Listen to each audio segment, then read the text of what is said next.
Sementara itu, pemirsa, Bupati Oku Teddy Meliwansyah yang memimpin jalannya upacara HUT Bayangkara ke-79 mengajak masyarakat untuk tidak menghujat dan mencemooh polisi.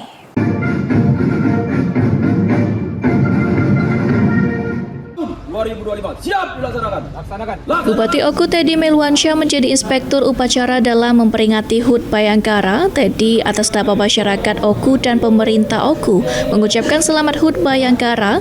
Semoga Polres Oku dicintai masyarakat dan pengayom masyarakat. Teddy menghimbau masyarakat untuk membantu dan semangati Polri, khususnya Polres Oku, tidak menghujat atau mencemooh kepolisian. Kami seluruh masyarakat Oku atas nama pemerintah juga mengucapkan selamat kepada seluruh jajaran Polres Oku khususnya. Semoga Polres Oku makin dicintai oleh masyarakat dan tetap menjadi pengayom masyarakat. Dan insya Allah kami juga menghimbau nih kepada seluruh masyarakat Oku, ayo kita bantu Polri ini, kita bantu semangati.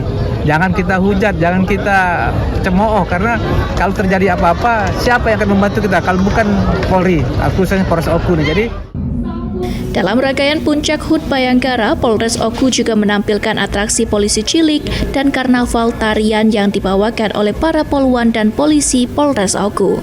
Yudin Yudi, Kipal TV.